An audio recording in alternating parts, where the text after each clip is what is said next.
Bonsoir, eh bien voilà, de retour pour une séance de guidage ce soir. Je voulais revenir donc sur la fin du chapitre 3, puisque j'avais pas terminé la dernière fois, et revenir un petit peu sur des éléments précédents, en essayant d'illustrer peut-être un petit peu. Je vais essayer un nouvel outil également ce soir, qui remplace le tableau blanc que j'avais avant, pour essayer de mettre un petit peu des images sur les concepts que Seth a donnés dans les paragraphes juste avant. Justement, alors pour remettre un petit peu dans l'ambiance, donc page 79, il parlait justement des objets physiques, avec notamment le lien qu'on avait à notre corps, en disant que le corps changeait en permanence. Et à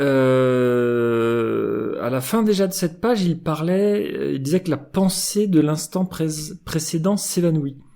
Hein, il y avait donc quelque chose, comme il amorçait en tout cas une indication entre, pour moi, le matériel, ce qu'on percevait, le monde physique, et puis les pensées qui pouvaient appartenir donc à peut-être quelque chose de plus subtil, en tout cas qui a une composante. Une pensée doit avoir une composante physique, mais visiblement, d'après ce que j'en comprends maintenant, qu'il y a aussi d'ailleurs il parle de caractéristiques qui peuvent disparaître, donc qui ne sont plus à ce moment-là, qui passent dans autre chose que le monde physique. Et puis il parlait donc justement, voilà, le fait qu'on essayait de rester dans quelque chose de permanent, de constant, on s'attachait, on essayait de conserver, notamment par rapport à notre passé, une sorte de cohésion, et de toujours focaliser sur ce qui était fixe et stable, au lieu de percevoir la réalité qui, selon lui, est en permanence instable, changeante, mouvante. Hein, voilà, c'était un petit peu ce qu'il y avait dans les paragraphes précédents. Et juste avant, donc j'avais quitté là-dessus la séance précédente, il parlait de l'idée d'une pensée qui quitte l'esprit conscient. Et c'est justement là-dessus que je voulais revenir, puisque juste à la suite, le paragraphe qu'on va aborder ce soir commence par la notion donc que ces ouvertures subjectives à travers lesquelles les pensées semblent disparaître sont en fait des torsions psychiques. Et voilà, en relisant ça juste avant de commencer cette séance, j'ai pas forcément beaucoup préparé, mais j'aime bien relire un petit peu pour voir le contexte où on en était. Effectivement, ce paragraphe sur lequel on arrive parle du paragraphe précédent. Du coup, je vais essayer de passer voilà, je vais changer de mode. Je passe en tableau blanc et je vais essayer d'illustrer avec ce que j'en comprends. Donc voilà, j'essaie un nouvel outil, on va voir comment ça fonctionne. Donc, de revenir sur le paragraphe précédent, comme je disais, donc il y avait cette notion un peu une sorte de séparation, en tout cas, de ce que j'en comprends. Hein. Il parlait d'une pensée qui quitte l'esprit conscient. Donc j'avais envie de faire... Alors, est-ce que ça marche? Voilà. Hop. Une sorte de séparation. Bon, voilà, l'esprit rationnel aime bien faire des séparations, mais ça permet peut-être d'expliquer un petit peu mieux quand même l'explication de Seth. Je dois avoir un outil pour mettre du texte. Alors, ici, ce serait donc une partie consciente. On va faire les petits réglages de taille après. Alors, est-ce qu'on peut faire quelque chose comme ça? Il faut sans doute surligner. Hop. Toc, excusez-moi, en même temps, je découvre un petit peu, j'improvise. Bon, est-ce qu'il y aura un outil plus simple? Non, j'ai pas l'impression. Donc, une partie consciente. Voilà, à nouveau, je vais découvrir... Alors non, ça bouge là. Comment est-ce qu'on peut attraper ça? Est-ce que ça, on peut le déplacer? certainement. Faut juste que je trouve comment. Bon, écoutez, pour le moment, je ne trouve pas. C'est pas très grave. Et puis donc une partie à côté, ici, qui sera donc une partie inconsciente, non visible, non perçue. Oula, inconsciente.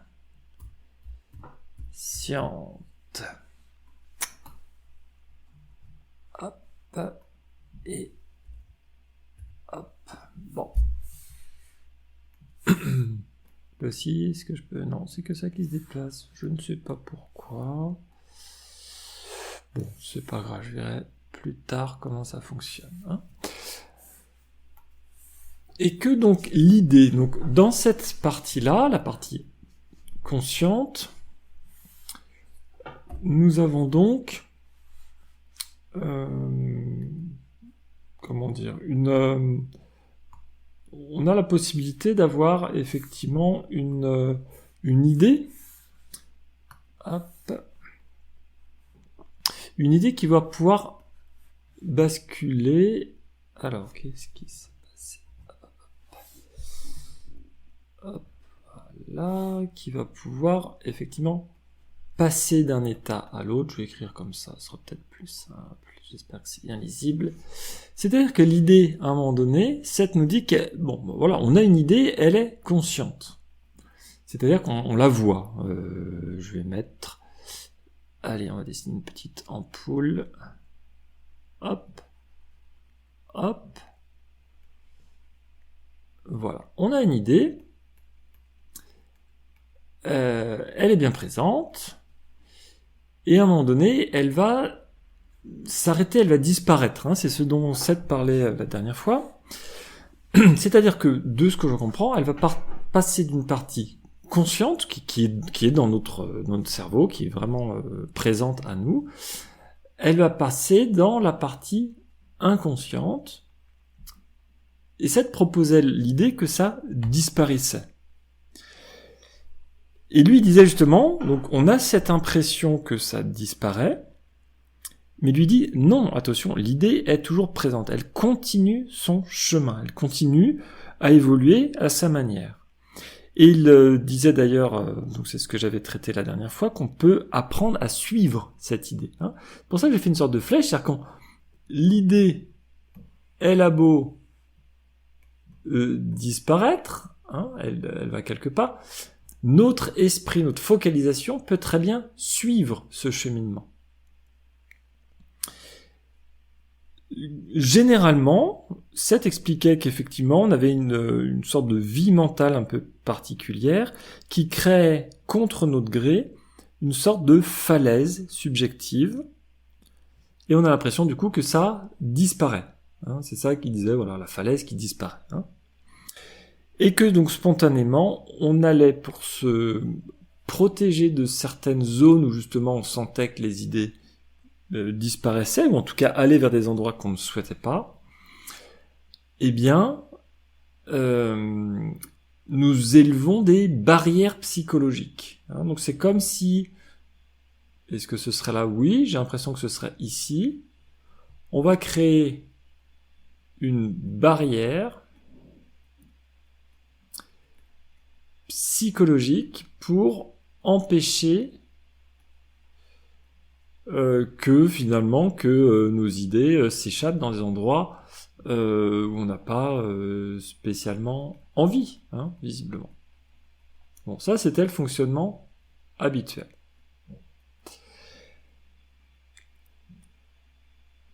Seth disait qu'au lieu de ce fonctionnement standard habituel avec la barrière, on pourrait apprendre à suivre ses pensées ou nos émotions, hein, pour lui c'est la même chose, hein, c'est cette même énergie. Il suffit de reconnaître, disait-il, que notre réalité se poursuit dans une autre direction. Notre pensée est au départ consciente, et tout d'un coup elle change de direction pour aller dans une partie qui n'est pas directement perçue par notre cerveau habituel, dans son fonctionnement habituel. Et donc, spontanément, nous n'allons pas la suivre. Mais nous pouvons apprendre, hein, dit-il, hein, à suivre ses pensées. Et déjà, il faut donc, comme il disait, reconnaître que la réalité se poursuit ailleurs, hein, que notre réalité a donc d'autres directions qui ne sont pas ce qui est spontanément conscient. Et donc, c'était la dernière phrase de la séance de la dernière fois. Les pensées et les émotions, disait Seth, qui ont quitté votre esprit conscient, qui sont arrivés dans cet espace-là, on va dire. Bon, je dessine un espace, vous comprendrez bien que tout ça est en continu, hein, selon ce que Seth explique.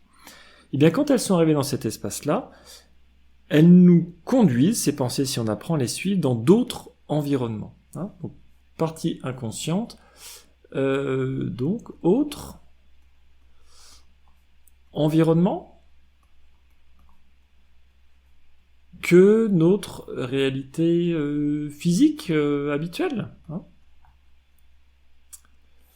Hein, puisque ici, on est plutôt dans le monde 3D. Hein, voilà, 3D, physique, voilà, ce qu'on vit au quotidien, ce qui est en tout cas perçu par nous au quotidien. Donc on arriverait, puisque les idées sont toujours présentes, elles évoluent vers ces autres environnements. Et donc là on arrive enfin au paragraphe que je voulais introduire donc aujourd'hui, dans lequel Seth dit qu'effectivement dès le début, il parle d'ouverture subjective. Et ça va peut-être donc justement à l'encontre de ces barrières qu'on va créer spontanément. Seth voudrait qu'on remplace ces barrières. Alors je vais utiliser peut-être, voilà, on peut sortir une gomme. On va donc effacer cette barrière. Donc la barrière, on la supprime pour créer au contraire des zones de passage, hein, des ouvertures à ce moment-là. Ouverture subjective, pardon, pas psychologique, subjective, dit-il, donc une ouverture voilà, qu'on va créer nous-mêmes, pour pouvoir suivre les idées, pour pouvoir voir où est-ce qu'elles vont, hein, dans ces autres environnements. Donc c'est une entrée, une ouverture, une capacité d'ouverture vers d'autres dimensions. Seth utilise le mot, hein, voilà, ces ouvertures, il utilise le mot de torsion psychique. Bon, donc je l'écris, j'avoue que je sais pas exactement ce que je vais en dire, en tout cas, une torsion psychique, qui serait donc égale des ouvertures au pluriel, du coup, il dit ouverture subjective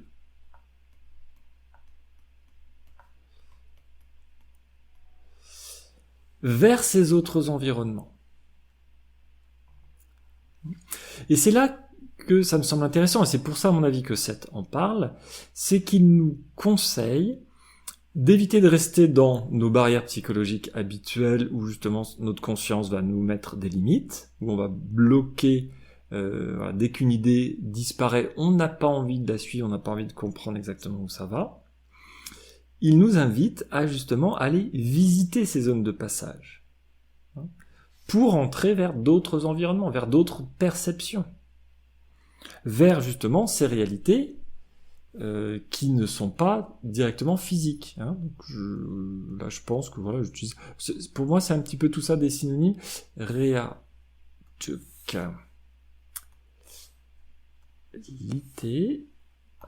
Excusez-moi, le passage d'un outil à l'autre est un petit peu long. Réalité, donc au pluriel. Réalité, donc non physique.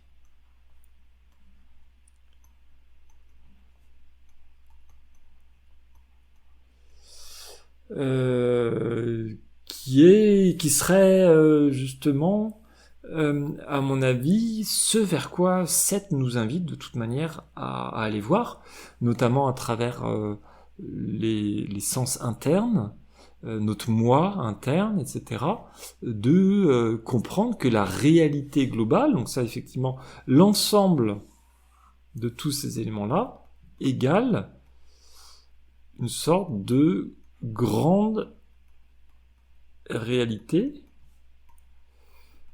J'utilise le terme de global, je sais pas, enfin voilà, complète, globale, qui donc a une partie visible, perceptible par nous, c'est ce qu'on est en train d'expérimenter, et donc une partie qui serait d'autres dimensions, d'autres environnements. Seth utilise différents termes. Il parle effectivement de dimensions parallèles, de réalités parallèles, ou voilà, non physiques. Peut-être d'ailleurs qu'il y a d'autres réalités physiques qui sont parallèles à ce qu'on vit au quotidien. Ça, c'est fort possible. Donc, on va essayer de revenir un petit peu voilà, sur ce terme de torsion psychique, qui sont donc les portes d'entrée, ces endroits-là. Voilà, hop, alors que là, c'était au départ une barrière qu'on a donc transformée. Et il dit que ces torsions psychiques connectent le moi que vous connaissez,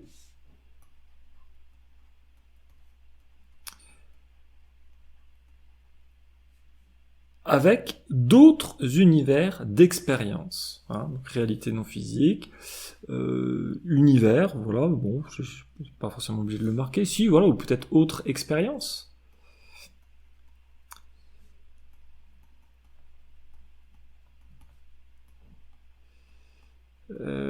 En comprenant qu'effectivement, on va donc ici pouvoir voilà rentrer en relation. C'est-à-dire que l'idée c'est de franchir cette sorte de barrière. Alors vous voyez, je l'ai mis en pointillé pour essayer d'exprimer ce que ça peut être.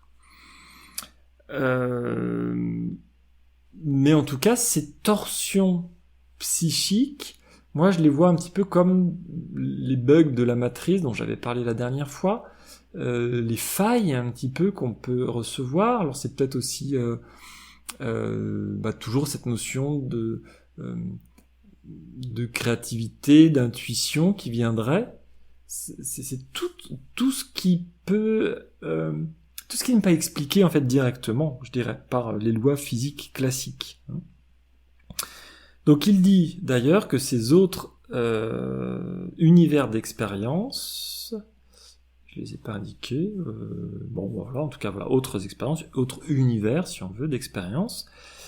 Il dit que ce sont des réalités, voilà, d'autres réalités, où les symboles prennent vie et où le potentiel des pensées n'est pas nié. Donc ici on a le potentiel complet, je sais pas comment dire, oui, potentiel total des idées.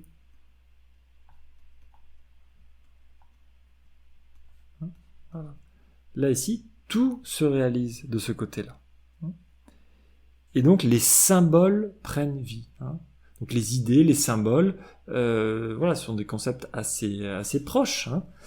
Il parle d'émotions également. Le potentiel des pensées n'est pas nié. C'est-à-dire qu'il y a une pleine réalisation. Donc c'est voilà un petit peu à ma manière de ce que je comprends en tout cas aujourd'hui, cette séparation entre encore une fois ce qui est perceptible directement par nous et puis toute cette réalité auquel Seth nous invite justement à droite de découvrir, de comprendre que c'est quelque chose qui est complètement inconnu, un monde inconnu pour nous. Et il nous invite à y aller, voilà, en disant que ça nous aidera justement à comprendre la réalité globale, complète. Et justement, il enchaîne dans le paragraphe suivant en disant « Dans le rêve, il y a une communication entre ces autres réalités et la vôtre. » C'est-à-dire que le rêve permet je vais mettre là, le rêve permet justement de faire du lien entre ces expériences, entre ces réalités en tout cas. Donc dans le rêve, dit-il, il y a une communication entre ces autres réalités et la vôtre. Et l'interaction entre les systèmes est constante. Voilà. Le rêve permet vraiment, donc cet état de sommeil, dans lequel on est plongé, avec le cerveau qui vibre à certaines ondes, je crois que c'est les ondes alpha, en tout cas, c'est comme dans la méditation. Alors je sais pas s'il parle de ces ondes-là, ou est-ce que je sais qu'après on peut aller, il doit y avoir delta, theta, je me souviens plus exactement, mais il y a en tout cas différentes ondes qui sont différentes des ondes bêta qu'on a dans notre esprit conscient réveillé, qui serait dans la partie gauche, le moi connu, c'est quand on est en train de réfléchir, c'est le mental, c'est le cerveau, c'est quelque chose de physique. Dans le rêve, on sort de cette réalité physique, c'est plus seulement le cerveau qui travaille, c'est aussi l'inconscient, voilà, cette partie inconsciente qui devient perçue. Et donc on a ces échanges d'idées, effectivement, qui rentrent. D'où l'intérêt de porter une attention particulière à ces rêves. Peut-être de les noter, de montrer à notre moi que on porte un intérêt à nos rêves, aux messages qui sont donnés. Et les symboles qui sont donnés dans les rêves disent des choses très importantes qui peuvent nous parler dans notre réalité physique à nous. Et cette continue en expliquant justement que s'il existe un point où votre propre conscience semble vous échapper, donc ce qui serait justement peut-être au niveau de ces barrières psychologiques, donc le point il serait à peu près dans cette zone-là, s'il existe un point où votre propre conscience, on est dans la partie consciente, semble vous échapper, donc voilà, cette conscience tout d'un coup passe vers quelque chose qui n'est plus dans notre réalité perceptible, donc elle nous échappe, ou il utilise même le terme de abandonner, notre conscience nous abandonne. Deuxième exemple, s'il existe un point où votre conscience semble prendre fin, voilà, plouf, ça disparaît. Ces points, au pluriel, donc voilà les différents exemples, indiquent justement les endroits où vous avez dressé des barrières psychologiques. On est justement dans ces endroits-là. Et ce sont spécifiquement les zones que vous devriez explorer. Voilà. Ces zones-là sont des zones d'intérêt. Sont les zones à explorer, justement.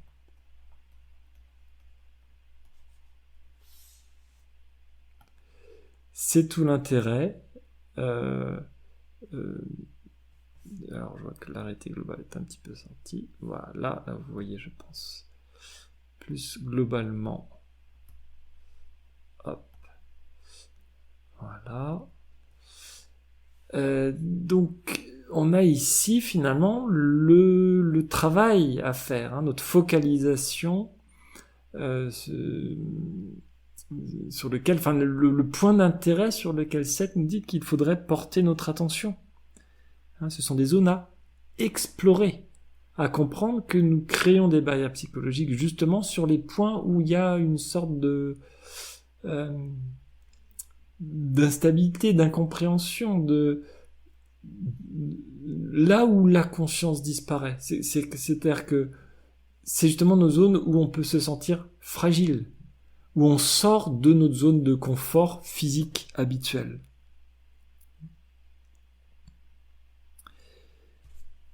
Et il dit que justement, si on n'explore pas, si on reste avec cette barrière psychologique, eh bien, vous avez l'impression que votre conscience est prisonnière de votre crâne.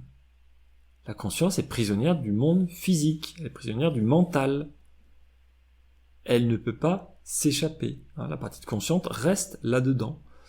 Et j'ai l'impression que c'est le point de vue de la psychologie, de manière générale. En tout cas, j'ai déjà entendu un enseignant en psychologie qui disait je n'ai jamais vu de conscience en dehors d'un corps. C'est-à-dire qu'il disait, voilà, je ne crois pas aux esprits, nous travaillons sur des corps, car nous travaillons sur la conscience. Je n'ai encore jamais vu de conscience en dehors d'un corps, donc voilà, je travaille uniquement sur cette partie-là. Ce qui est d'ailleurs étonnant, donc je dois sans doute dire quelque chose a priori. J'ai dû partiellement retenir sa réalité, puisque forcément un psychologue travaille aussi sur la partie soit subconsciente, donc qui est juste l'inconscient qui affleure, mais en tout cas il reconnaît qu'il y a une partie inconsciente. Donc c'est peut-être où se loge la partie inconsciente. C'est là où moi j'ai peut-être pas compris quelque chose dans la psychologie. Voilà, donc c'est une des limites pour le moment de ma compréhension. Donc peut-être qu'il y aurait effectivement, d'un point de vue de la science psychologie, une partie effectivement inconsciente qui est peut-être physique, mais là j'aurais quand même du mal à l'expliquer. Voilà, j'ai fait que 2 ans en psychologie, je suis pas allé jusqu'au bout, donc j'ai pas tous les éléments, bien entendu, et heureusement. Donc ça me permet peut-être de me poser des questions et de creuser un peu plus que ça peut être, en tout cas cette partie inconscience qui n'est pas dans le monde physique justement, donc qui n'est pas dans le moins connu, mais qui va filtrer. C'est-à-dire qu'il y a quand même l'étude de la psychologie, c'est quand même ce qui se passe entre les deux au niveau de la barrière. Et justement, ce qui se passe dans les rêves, les symboles, etc. Il y a quand même une étude. Donc effectivement, là, je suis peut-être allé trop vite au niveau des conclusions. Hein, donc je reviens un petit peu sur ce que j'ai dit il y a quelques minutes. La psychologie explore effectivement en partie quand même cette zone inconsciente. Donc je me souviens plus exactement en tout cas cette formulation. Il y avait quand même de la part de cet enseignant le fait qu'il y avait obligatoirement un mental, enfin un corps en tout cas. Hein. Lui il en parlait, je sais plus à quelle occasion c'était, mais vraiment pour dire que en gros il ne croyait pas aux fantômes, il ne croyait pas aux esprits, aux âmes qui étaient en dehors d'un corps. L'âme liée à un corps, oui, c'est-à-dire la partie conscience qui n'est donc pas directement perceptible, qui est reliée à un corps, mais visiblement, on part comme du principe, j'ai l'impression dans la psychologie, qu'il y a besoin d'un corps pour créer une partie inconsciente. Alors que 7, vraiment, dit l'inverse. Hein, c'est vraiment la partie inconsciente qui crée finalement la partie inconsciente, c'est la conscience qui est à la base de tout, donc la partie inconsciente également, et qui va créer la partie physique, hein, en tout cas à gauche. Hein. Donc peut-être aussi que mon schéma, de toute façon comme tout schéma, il est orienté, donc il est faux en partie, c'est-à-dire que moi je sépare, ou en tout cas je relie fortement ce qui est conscient avec le physique, et le non-physique avec l'inconscient, et c'est peut-être là mon erreur, hein, tout simplement, ou la limite de mon explication. Mais bon, voilà, comme tout schéma, forcément, on commence à mettre des mots, des flèches, des formes, ça limite. C'est subjectif, hein, tout de suite. Voilà, c'est ma façon que j'ai aujourd'hui de comprendre les choses et de vous le retraduire. Donc voilà, on reste sur cette idée que j'essaie juste d'alimenter votre propre réflexion. Donc peut-être même en disant moi-même des bêtises, ça vous fait réagir, rechercher, et vous allez vous-même compléter. Vous pouvez d'ailleurs faire des commentaires en disant mais non, là vraiment il y a une erreur, donc n'hésitez pas hein, à compléter par rapport à ça. Moi j'essaie, en tout cas, je l'ai dit plusieurs fois, je le redis, j'essaie de partir des livres de Seth, de comprendre la richesse des informations qu'il a données, avec moi, mes limites de compréhension avec ce que je connais, et puis une partie un peu intuitive, ce que je crois comprendre en tout cas, et que en plus après j'essaie d'expliquer avec mes mots à moi qui ne correspondent pas forcément vous au concept que vous allez mettre derrière. Hein. Donc ce que j'appelle inconscient, j'y mets moi une certaine oui, c'est ça, une certaine conception, ou des concepts en tout cas, qui sont pas forcément les mêmes pour vous. Donc il faudrait déjà au départ que je fasse une définition précise. Voilà, ce qui n'est pas le cas ici. Donc j'essaie de repartir, en tout cas, d'éléments que j'ai déjà cités avant. Voilà, donc tout ça se complète un petit peu au fur et à mesure. Là, je vois que j'ai fait une faute. Hop, hop. Tout ça se complète en tout cas un petit peu au fur et à mesure. Hein. Bon, là, ce que je viens de dire depuis quelques minutes, c'était en réaction à la phrase de Seth qui disait que si on n'explore pas justement ce point de passage, nous avons l'impression que notre conscience est prisonnière de notre crâne, complètement entravée et immobile, donc plutôt quand même dans la zone qui serait à gauche, si on est d'accord sur cette définition-là, et qu'on aurait l'impression que toute pensée perdue, qui passe ce point-là, tout souvenir oublié, ressemble au moins symboliquement à une petite mort. Voilà. Une fois qu'on a passé cette zone-là, eh bien, comme ce n'est plus dans le monde physique, on considère que ça peut apparaître, comme étant une perte, donc d'une petite mort. Voilà, quelque chose qui quitte notre champ de perception. Qui peut être une manière de définir la mort. Que tout d'un coup, on ne sait pas ce qu'il y a dans la mort, hein, mais que du coup, la personne était tout d'un coup vivante en train de communiquer avec nous, et à un moment donné, il n'y a plus d'informations dans les deux sens avec notre monde physique. Mais peut-être que quelque chose d'autre se passe, hein, c'est d'ailleurs ce qui est proposé dans les religions en général. Il y a quelque chose, voilà, à droite, une autre expérience. Donc Seth en parle à sa manière, et que donc nous-mêmes, à notre niveau, à chaque fois qu'on a des images, des mémoires, des souvenirs, des idées qui ne sont plus à notre conscience, sur lesquelles nous ne portons plus notre attention, hein, dit autrement, c'est une perte, et donc ça peut apparaître comme une petite mort. Et Seth affirme fortement à ce moment-là, or tel n'est pas le cas. Il y a toujours moyen d'aller rechercher dans cette zone à droite, hein, dans toutes ces autres expériences. Rien n'est jamais perdu. Toute idée qui un jour a été dans une partie consciente, existe et ne disparaît plus jamais. Et peut-être même qu'elle était en fait déjà présente, qu'elle va faire un aller-retour quelque part, parce qu'elle était stockée dans un monde non physique. Là, c'est ma compréhension, à partir d'autres éléments qui sont pas forcément dans ce chapitre-là, qu'en tout cas les idées, elles seraient déjà conçues avant, enfin elles seraient déjà existantes en tout cas, hein, le point de départ de la conception. Là, je vais pas en parler aujourd'hui, mais en tout cas, elles existeraient déjà dans un état un peu latent, non physique. Que le fait d'avoir un jour une idée, c'est simplement que l'on rentre en relation avec quelque chose qui était déjà présent.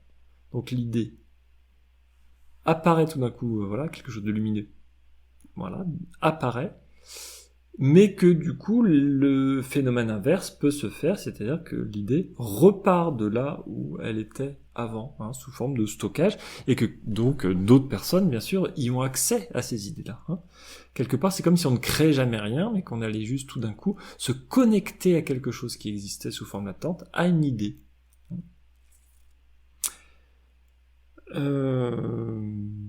Bon, voilà, je laisse un petit peu du coup ce schéma. Je pense que vous l'avez en tout cas. Enfin, voilà, vous avez des possibilités de revenir dessus si vous voulez. Je reviens sur la caméra pour poursuivre un petit peu cette séance. La séance de toute façon va être assez courte puisqu'on arrive à la fin du chapitre 3. Seth lui-même à ce moment-là suggère qu'il fasse une pause. C'est donc ce qu'ils vont faire. Voilà, 22h36. Robert commente le fait que la transe de Jane a été plus profonde cette fois. Aucun bruit ne l'a dérangé par rapport à la séance précédente, même les 2 séances, je crois, si je me souviens bien, précédentes où il y avait du bruit dans l'immeuble et il l'entendait, et même Jane, pendant sa transe, était dérangée par le son. Ils vont reprendre à 22h52, et là, Seth dit que c'est la fin de la dictée pour ce soir. C'est-à-dire, quand il parle de dictée, c'est pour le livre, mais il peut continuer et avoir des sessions en dehors de la dictée. C'est d'ailleurs ce qu'ils font, puisque Robert commente le fait que Seth commente brièvement certaines expériences de sortie du corps que Jane a vécues hier après-midi. Donc ils ont des discussions en général notées par Robert, mais donc qui sont gardées dans des documents privés qui correspondent juste à leurs expériences propres. Seth, pendant tout le long des séances qu'il a fait avec Jane et Robert, leur donnait des fois du matériau privé pour leur vie propre. Donc tout n'était pas noté. Et là, par contre, la fin de cette information privée est notée par Robert, puisque c'est justement un rappel de ce qu'il a expérimenté par avant. Il dit: je vais à présent mettre fin donc à notre session avec mes plus cordiales salutations pour vous deux. C'est toujours aussi intéressant de voir la manière dont Seth s'exprime. Il est toujours très poli, très... je pense que les discussions avec lui doivent être assez plaisantes. Et juste à la fin, avant de sortir de transe, eh bien, Jane va dire l'information que puis-je vous rappeler de nouveau à Robert, donc Seth parle à Jane, qu'elle appelle donc Robert, ma suggestion concernant le lit, puisqu'il avait suggéré dans cette même session un petit peu avant, de placer la tête du lit au nord, je crois, mais il ne l'avait pas fait à l'époque puisque leur chambre était assez petite et je sais plus, une histoire de fenêtre, je crois qu'ils se retrouvaient la tête au niveau de la fenêtre ou quelque chose comme ça, je me souviens plus. Donc Seth fait des suggestions concernant leur vie physique, certainement avec, il le dit pas toujours, mais avec derrière des idées de favoriser leur vie psychologique, certainement, c'est-à-dire leur santé aussi psychologique, donc physique. Et on voit que Jane et Robert, de temps en temps, ne vont pas forcément suivre, même s'ils ont ces informations-là, ils gardent leur libre arbitre, et Seth les laisse faire. Des fois, il va leur rappeler gentiment, comme il vient de faire: puis-je rappeler de nouveau à Robert ma suggestion concernant le lit. Il va pas plus loin. Il termine la séance en disant maintenant bonsoir. Robert, lui aussi, dit bonne nuit Seth. Et il va mettre ce petit commentaire, effectivement, que dans la session 519, donc voilà, vous pouvez voir le commentaire dans lequel Seth suggère que Jane essaie d'orienter notre lit dans une direction nord-sud. Nous ne l'avons toujours pas fait. Et voilà, il garde donc cette possibilité. Et à plusieurs moments, je sais que Seth va conseiller à Jane d'arrêter de fumer, et je crois que jusqu'au bout, elle ne le fera pas. Ils vont des fois avoir des informations très concrètes, sur des actions à faire, sur leur lit, sur des événements comme ça dans leur vie. Ils vont suivre ou pas, forcément. La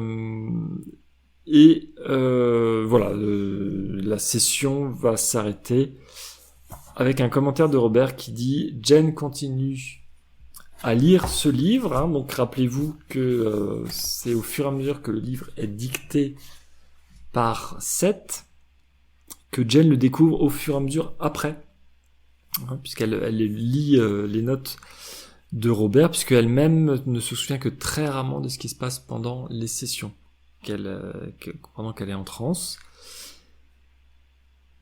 Et Robert va conclure là-dessus: je constate que son inquiétude a largement diminué, mais que son intérêt reste aussi vif. Donc l'inquiétude dont il parle, c'était l'inquiétude de Jane au départ par rapport au fait que Seth dicte un livre.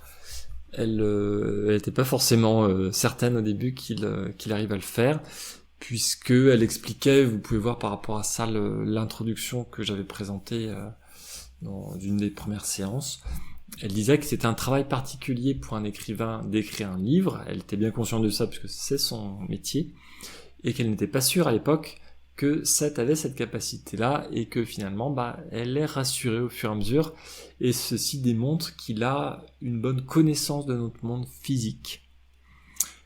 Et on va donc terminer pour aujourd'hui la séance, qui marque également la fin du chapitre 3. Nous commencerons la prochaine fois le chapitre 4, qui va justement parler des réincarnations. Et Seth va donner des exemples. Alors je sais plus si c'est plus directement au début de ce chapitre-là, mais en tout cas à plusieurs moments il va quand même parler de ses propres expérimentations physiques. Il a eu beaucoup de vie physique, et donc il va s'appuyer là-dessus pour parler des réincarnations. Un chapitre très intéressant qui m'a fait vraiment découvrir des éléments nouveaux qui n'appartenaient pas à ma culture, à ma religion. Je suis de tradition catholique, on va dire, au niveau de la religion, même si depuis, effectivement, j'ai réexpérimenté d'autres expériences, donc je cherche un petit peu au-delà, donc c'est plutôt ce que j'appelle la spiritualité, et c'est la différence que je fais avec la religion, même si on va avoir déjà expliqué ça. Voilà pour ce soir. Merci d'avoir suivi en tout cas cette séance, et puis à très bientôt pour la suite.